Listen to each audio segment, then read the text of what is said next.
우리 주변 이웃들의 삶과 지혜를 탐구해보는 시간입니다. 토크멘터리 유후. 궁금한 당신은 누구신가요? 지난 1월이었죠.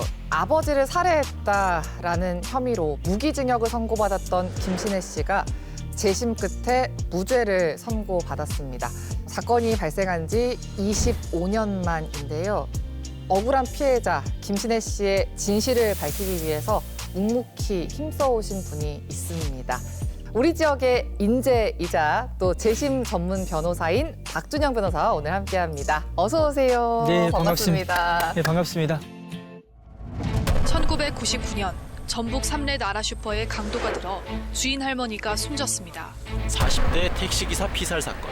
당시 목격자였던 최모 씨는 범인으로 지목돼 10년을 복역했습니다. 경기 화성 연쇄 살인 사건. 1980년대 부녀자들을 공포에 떨게 했던 이 사건의 용의자가 검찰 과거사위원회는 경찰의 고문으로 두 사람이 허위 자백을 했고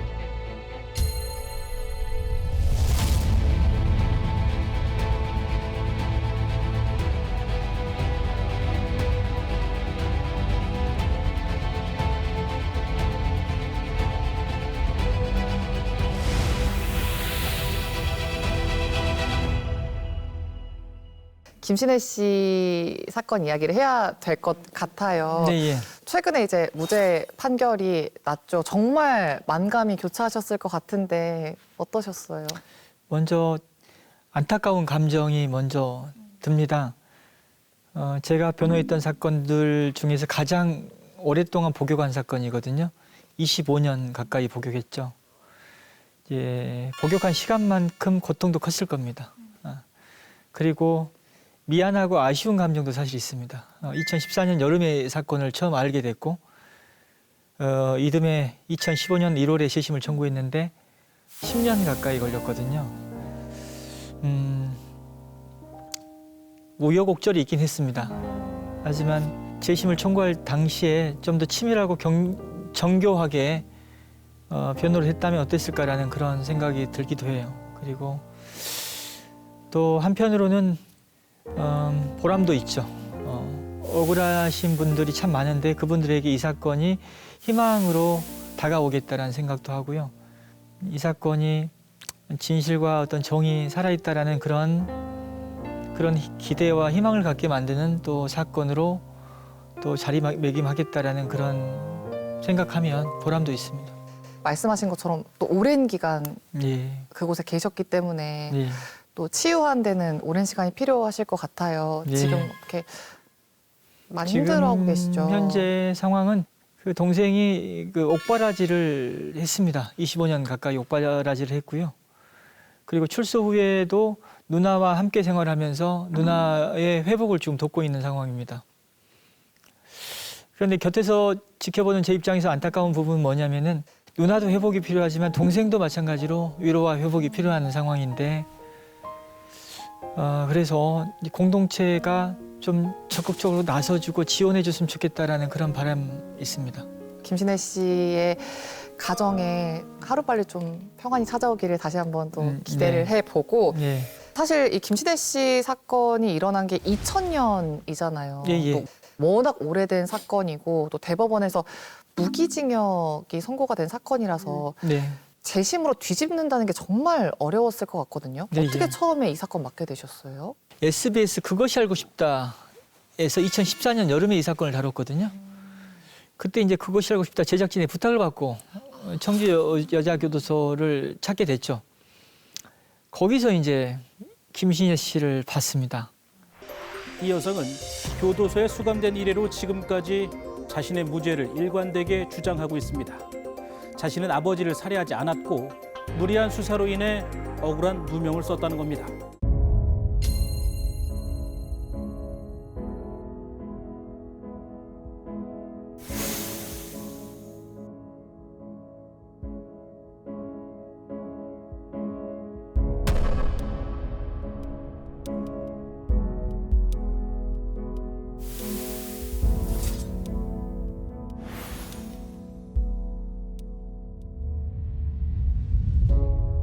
누나가 동생이 사건에 관계되었을 수 있다라는 걱정 때문에 허위 자백을 했다라고 알려져 있는데 그 동생을 위한 행동 때문에 이제 수렁에 빠진 사건이거든요. 재심 과정에서도 치밀하게 정말 변호하려고 노력은 했습니다. 수사 과정에서의 위법, 그리고 재판에서의 부실, 그리고 형식적인 변호, 이 전반적인 문제를 다 제기했고요. 그리고 중요하게 생각했던 부분은 뭐냐면은 앞서 말씀드린 대로 동생을 보호한다는 이유로 했던 이분의 행동의 설명이 중요했습니다. 부모가 자식을 위해서는 그런 행동을 할 수 있지만은 누나가 동생을 위해서는 선뜻 납득이 안 된다라는 분들도 계시거든요. 이건 김신혜 씨의 삶을 이해해야지 좀 공감이 되는 점입니다. 그래서 김신혜 씨의 삶, 그 타인의 삶에 대한 얘기를 많이 했습니다.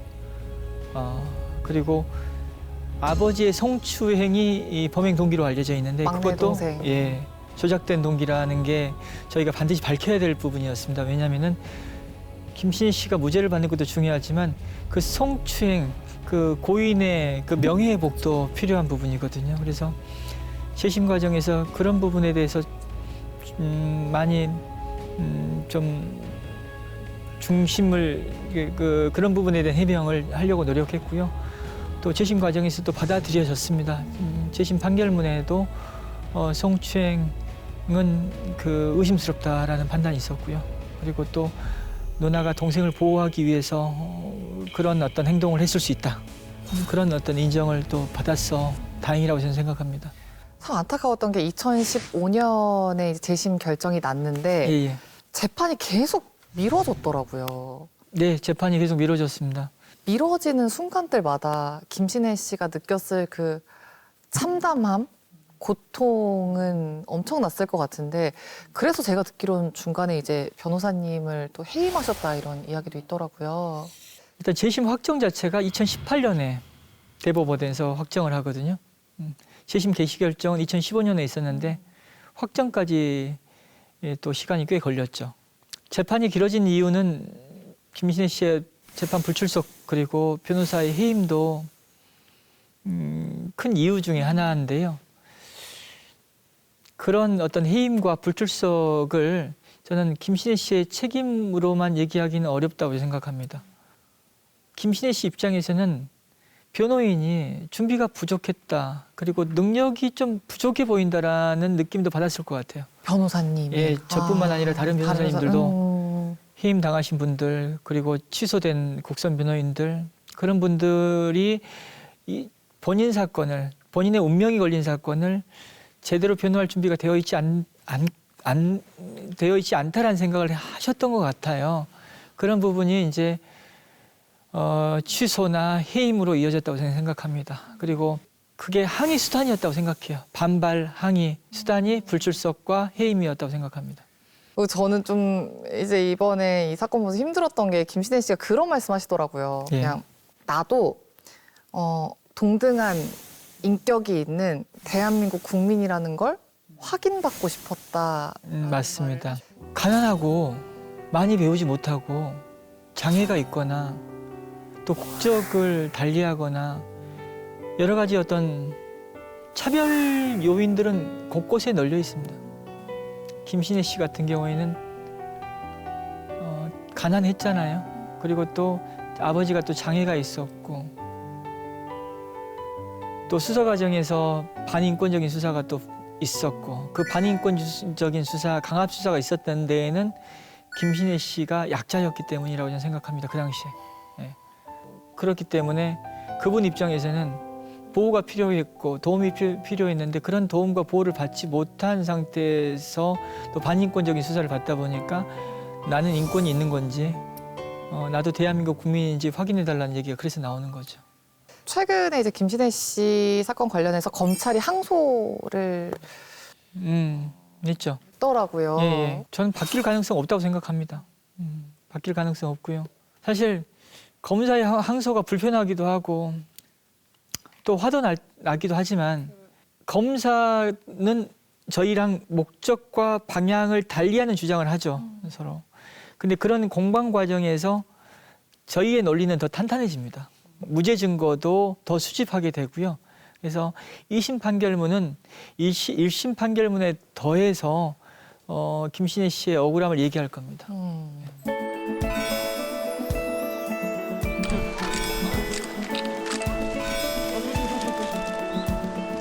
김신혜 씨 축하하는 뜻으로 만세 삼창 한번 합시다. 만세! 만세! 만세! 주세요. 축하합니다. 또 이번에 특별했던 게 네. 김신혜 씨가 장흥교도소 출소하실 때 네, 예. 윤석열 씨랑 장동익 씨가 네. 꽃다발 들고 네. 오셨더라고요. 같이 뭐 만세도 하고 하시던데. 네, 방송을 또 자주 나가다 보니까 또 어떤 포인트가 네. 어떤 지점이 또 감동을 안겨주는 지점이다라는 걸 제가 또 알죠. 네. 그래서 근데 또 이렇게 감동을 충분히 줄 수 있는 장면이다라는 건 알아도 당사자분들이 그쵸. 협조를 해주시고 또 동의를 해주셔야지 가능한 일이잖아요. 두 분이 이른 아침 새벽부터 나와주셔서 또 함께 이제 동행할 수 있었고요. 그분들이 현장에서 또 각별한 의미였잖아요. 사실 맞아요. 그 고통의 시간 얼마나 힘들었을까. 우리는 그냥 상상 속으로 생각 속으로만 느낄 수가 있지만 그분들은 겪으셨잖아요. 그래서 그러고 나서 이제 다른 사건에 피해자분이 연락을 주셔서 전화 주셔서 다음에는 우리도 같이 가자고 하셨어요. 그래서 또 김신혜 씨 사건뿐만 아니라 다른 사건에서는 이제 우리 연대가 더 확장이 될 것 같습니다. 그럼 박준영 사단이 더 늘어나는 아, 거예요? 근데 또 제가 또 제 이름이 또 제가 연결고리가 되는 거죠. 그렇죠. 연결고리가 돼서 다음에는 더 많은 분들이 현장에서 함께 하실 겁니다. 이제 변호사님 개인 이야기를 조금 네. 해볼게요. 재심을 변호하신 지는 얼마나 되셨을까요? 재심 전문 변호사로 지금 활동하신 지가? 제가 첫 재심 사건을 맡았던 때가 2008년이었습니다.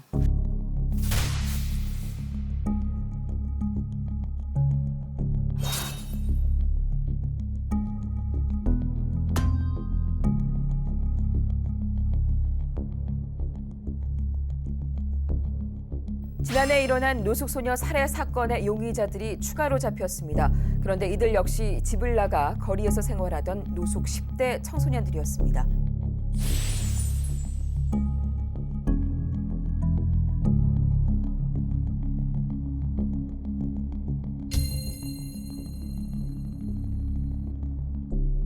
수원 10대 소년 상해치사 사건을 제가 국선 변호를 하면서 맡게 됐던 거죠.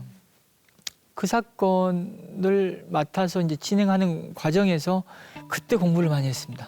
재심 분야에 대해서 공부를 많이 했고 그때 대법원에서 이제 재심을 개시해야 된다라는 파기 한송 판결이 나왔습니다.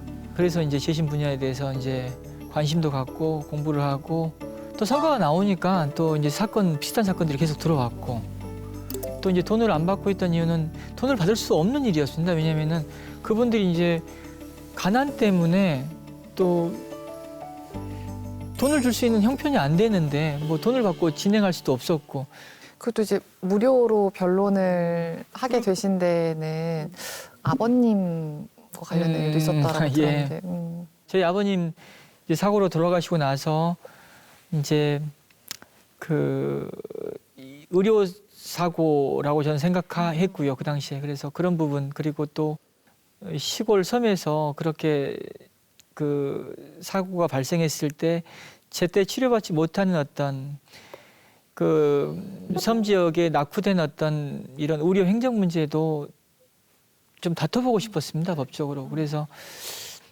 한 변호사 사무실에 찾아가게 됐고 그 찾아가게 됐던 건 지역 신문에 이제 무료 법률 상담이란 그런 광고가 떴기 때문에 갔는데 거기서 제가 좀 상처를 받았어요. 그래서 무료이긴 하지만 제대로 도와주실 거라고 생각했는데 그게 아니었던 거죠. 그래서 무료라는 그 광고를 보고 찾아갔는데 거기서도 실망을 하니까 이 사건을 다 내려놓게 되더라고요. 그래서 도움이라는 건 때로는 적당한 조언이나 적당한 도움보다는 때로는 누군가의 어떤 절실함에 다가설 때는 그 사람의 입장에 있어서 최선을 다하는 도움이 필요하겠구나 생각도 그때 하게 됐던 겁니다.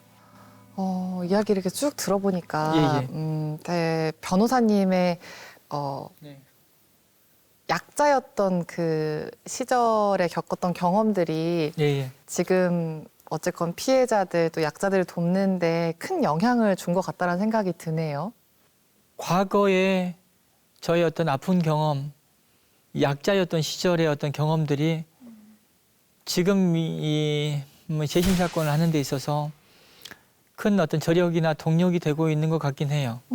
근데 그 과거에 그런 경험을 갖고 있다 하더라도 제가 대기업에 취업을 했거나 로펌에 들어갔다면은 또 이런 일을 계속 이렇게 하고 있지는 않을 것 같거든요. 그래서 제가 드리고 싶은 얘기는 약자의 경험도 중요하지만 그런 경험들이 계속 힘을 발휘할 수 있으려면은 자극을 계속 받아야 돼요. 근데 저 같은 경우에는 국선 변호가 자극이 됐던 것 같고 그리고 이런 운명처럼 다가온 사건들이 제게는 자극이 돼서 지금 이 모습으로 있다고 저는 생각합니다. 강력 사건들에 정말 그 재심을 많이 맡으셨어요. 네. 제가 몇 가지 정리해 보니까 뭐 3대 나라 슈퍼 사건, 부산의 엄궁동 살인 사건, 네. 화성 연쇄 살인 8차 사건까지 이런 일들의 재심을 맡을 때 이제 인간으로서 고뇌나 힘든 점도 분명히 있을 것 같거든요. 사람 누구나 살인 저지를 수 있습니다. 저는 그런 생각을 하면서 살아요. 그 개인의 문제로만 보고 싶진 않아요, 때로는. 그 환경, 과정 속에서의 어떤 문제들 충분히 있을 수 있다는 생각을 해요. 살인 사건 중에는 이런 사회적인 어떤 문제로 인한 피해로 세상에 대해서 적개심을 갖고 그런 불만을 극단적인 어떤 범죄로 표출한 사람이 분명히 있을 수 있습니다. 그러다 보니까 제가 사람을 꼭 사람 죽인 사람이 타고난 건 아니라고 생각하는 거죠. 누구나 그런 극단적인 범죄의 가해자가 될 수 있다고 생각합니다. 가해자 한 명을 악마화해서 끝내는 게 아니라 왜 이런 사건이 일어나게 됐을까 사회적으로 한번 들여다봐야 된다는 말씀 해주신 것 같아요. 어떤 범죄가 발생했을 때, 강력 사건이 발생했을 때 그 피해자가 겪은 어떤 고통에 대한 절절한 어떤 공감과 이해를 위한 노력, 또 피해자를 위로하고 회복하는 데 있어서 공동체의 지원은 필요하다고 생각해요. 그게 우선이 되어야 되고요. 그와 함께 가해자를 이제 낙인 찍고 매장하는 것보다는 그 가해 행위의 어떤 사회적인 문제를 살펴야 된다고 생각해요. 그러지 않고 배제하고 격리하고 매장하고 낙인 찍어서 이런 범죄를 또 막을 수는 없어요. 사회적인 문제에 대한 접근 방식이 달라져야 된다고 생각합니다. 저는 이 이야기 연장선인데 이제 항상 궁금했던 게 재심이라는 게 참 쉽지 않다고 얘기하셨어요. 그만큼 어려운 이유가 사실 이 피해자의 말을 100% 신뢰할 수 있느냐라는 말이거든요. 그러니까 피해자, 변호사님에게는 피해자겠지만 재심 사건의 피해자지만 어떤 사건의 가해자잖아요. 이 가해자의 말을 100% 신뢰할 수 있느냐는 정말 어려운 문제인 거거든요. 어려운 문제죠. 어려운 문제입니다. 일단은 제 개인의 역량은 분명히 한계가 있어요. 그래서 저는 제가 잘할 수 있는 일을 가난한 사람들을 위해서 쓰고 싶어요, 사실. 그러다 보니까 재산 범죄는 제가 안 합니다. 아무리 억울하다고 해도 다른 분을 찾아가시라고 얘기를 합니다. 그리고 성폭력 사건의 재심을 사실 주저하게 돼요.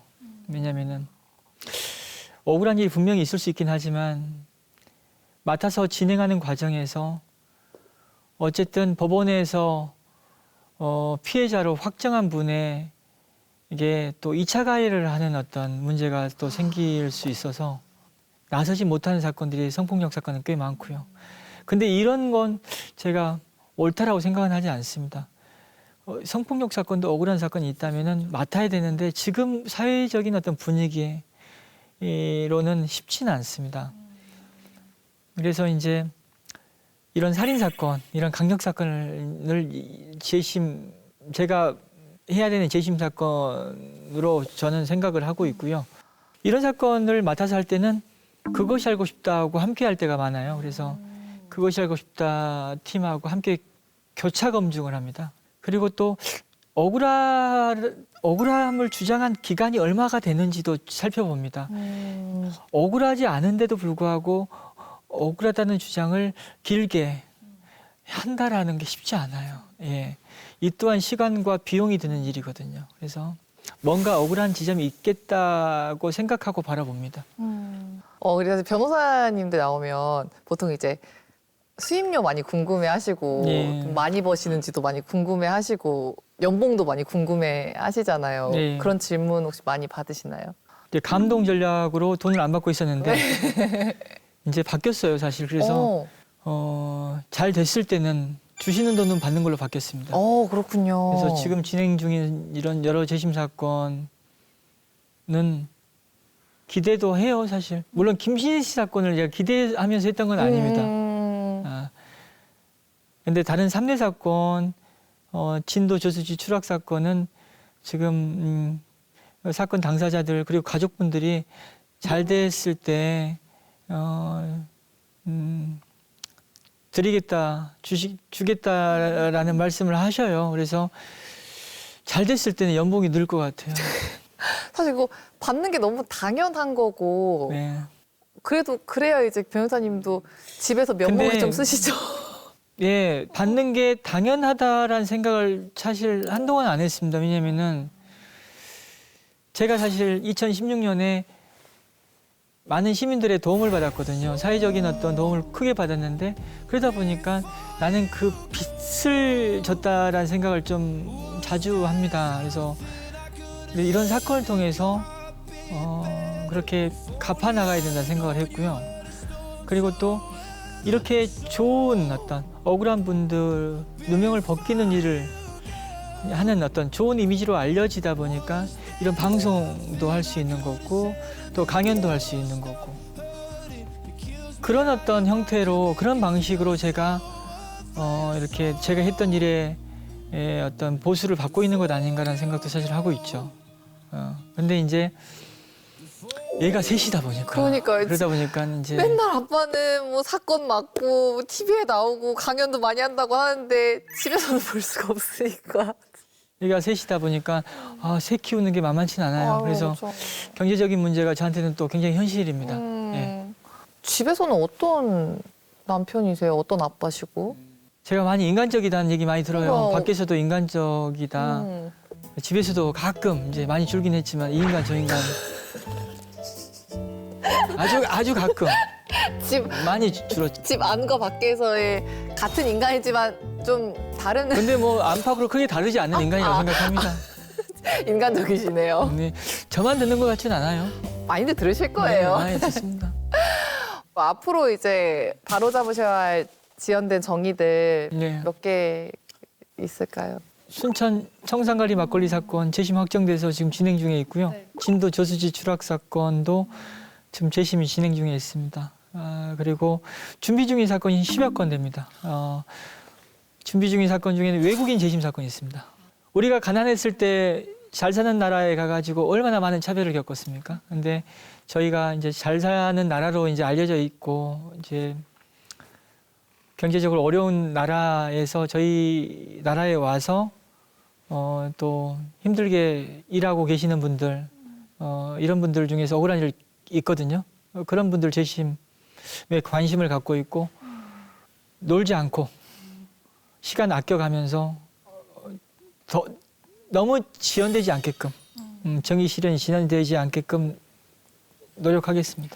우리 마지막으로 아니 미담이 파도 끝이 없는 게 그 재심 피해자분들과 예. 등대 장학회라고 장학회를 만드셨더라고요. 예. 이 얘기는 편집이 안 돼야 되거든요. 그럼요. 감동 전략으로 나갔죠. 감동 전략으로 나가서 돈 안 받고 하다가 근데도 억울하게 옥살이 하신 분들이 이제 주시는 돈을 제가 이제 이런 피해자, 유가족, 진범자분, 형사분한테 드리게끔 했고 근데 좋은 단체를 만들기 위해서 또 적립도 해놨어요. 이제 그런 돈들이 좀 모여 있었고 이제 최근에 이제 재심을 통해서 무죄 받으신 이제 낙동강변 살인 사건에 장동익, 최인철 선생님 이 두 분이 내놓으신 돈이 좋은 일에 써달라고 내놓으신 돈이 상당히 많았습니다. 그래서 그 돈을 모아서 이제 재단법인을 만들었죠. 장학회를 만들었습니다. 그 재단법인 장학회는 이제 우리 사회에서 힘들게 커가는 그 경제적으로 어려운 가정의 아이들을 지원하는 단체입니다. 그 아이들의 꿈과 희망을 지켜주자. 현재 매달 지원하는 학생들이 한 30여 명 정도 되고요. 매달 아이들 장학금으로 한 800만 원 이상 지금 나가고 있습니다.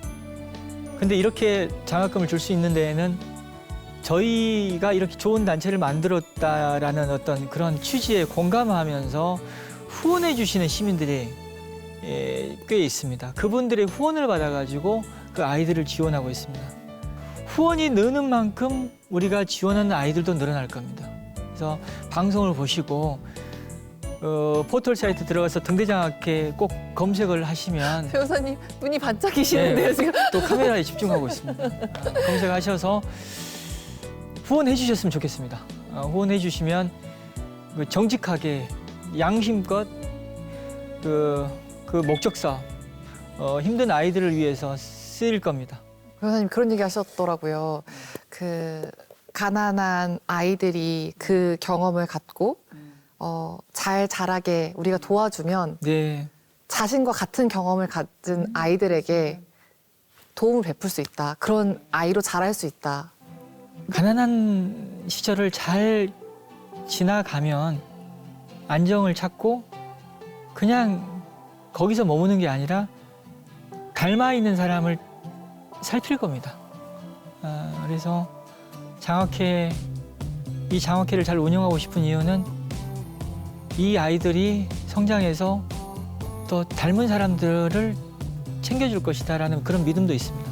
그렇지만 이제 그때 그 마음을 간직하고 지금 조금 힘든 아이들에게 조금만 온적을 베풀어주면 그 아이들이 잘 자라서 더 큰 나눔을 할 것이다라는 예, 마음으로 맞습니다. 등대 장학회를 지금 네, 맞습니다. 등대의 불빛이 우리 사회 구석구석을 꼼꼼하게 비출 수 있도록 실천하십시오. 검색하십시오. 이야기 좀 나눠보니까 진짜 등대 같은 분 등대 이야기만 들어도 좋아하시네. 등대 같은 분이 아닌가 싶어요. 뭔가 어둡고 막막하고 외로운 곳에 있는 분들을 위해서 길잡이를 해주시는 것 같은 생각이 드는데 앞으로도 그 역할 건강하게 오래오래 해주시고 네. 저도 마음으로 또 다양한 방법으로 응원하겠습니다. 네, 감사합니다. 네, 오늘 이야기 잘 들었습니다. 네, 감사합니다. 고맙습니다. 감사합니다. 예. 하나, 둘, 셋. 토크멘터리 유후.